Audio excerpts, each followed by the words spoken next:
नमस्कार, मैं हूं प्रशांत भारद्वाज और आप देख रहे हैं न्यूज रूम पोस्ट। पंजाब और हरियाणा समेत देश के अलग अलग राज्यों के किसान दिल्ली कूच कर रहे हैं। आज से शुरू होने वाले किसानों के दिल्ली चलो आंदोलन में 150 से भी ज्यादा संगठन शामिल हैं। 2020-21 में जब किसान आंदोलन हुआ था तब उस वक्त किसानों को दिल्ली में घुसने की इजाजत मिल गई थी, लेकिन इस बार पहले से ही धारा 144 लगा दी गई है। दिल्ली की सारी सीमाएं सील कर दी गई हैं और इस बार किसान आंदोलन के चेहरे भी बदल चुके हैं। इस बार किसानों की जो सबसे प्रमुख मांग है वो एमएसपी यानी कि न्यूनतम समर्थन मूल्य से जुड़ी है। किसानों की मांग है कि एमएसपी की गारंटी उन्हें दी जाए और सभी फसलों को इसके दायरे में लाया जाए। इसके अलावा एमएसपी से कम कीमत पर फसल की खरीद को अपराध घोषित किया जाए।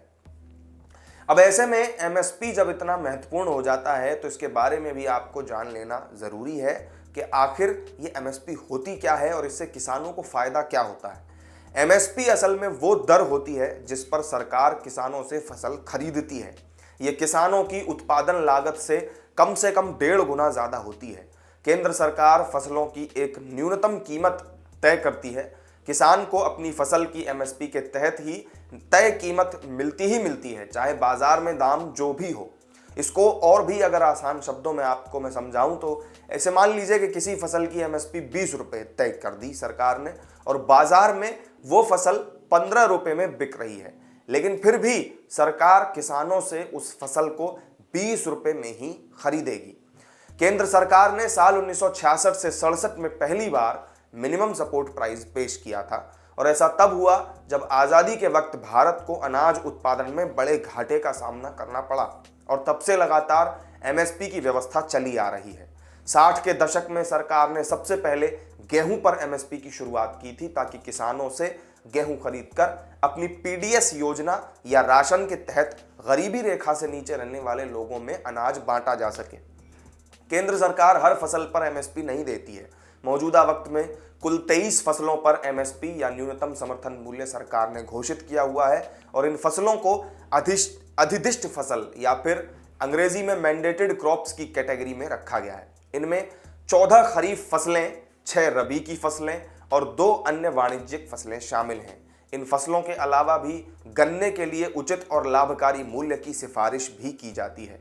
जिन फसलों पर सरकार एमएसपी फिलहाल दे रही है उनमें धान, गेहूं, बाजरा, मक्का, ज्वार, रागी, जौ की फसल, चना, अरहर दाल, मूंग की दाल, मसूर, उड़द, सोयाबीन, सरसों, तिल, गन्ना, कपास, जूट और नारियल की फसल शामिल है। यानी कि जितनी भी प्रमुख फसलें हमारे देश में होती हैं वो सब एमएसपी के दायरे में आती हैं।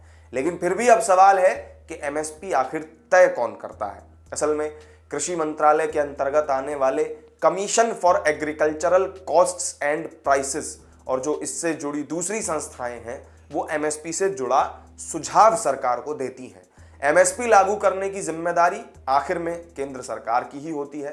केंद्र सरकार भले ही एमएसपी तय कर देती हो लेकिन देश के सभी किसानों को इसका लाभ नहीं मिल पाता।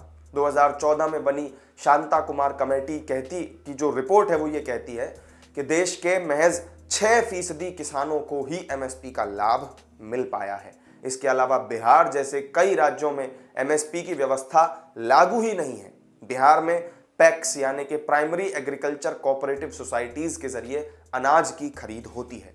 तो ये थी उस एमएसपी से जुड़ी पूरी जानकारी जिसकी गारंटी पाने के लिए किसान दिल्ली कूच कर रहे हैं। इस वीडियो में मेरे साथ फिलहाल इतना ही। अगर आपको जानकारी अच्छी लगी हो तो वीडियो को लाइक कर दीजिएगा, शेयर कर दीजिएगा और चैनल को सब्सक्राइब करना मत भूलिएगा। फिर मिलेंगे एक नई वीडियो में नई जानकारी के साथ। नमस्कार।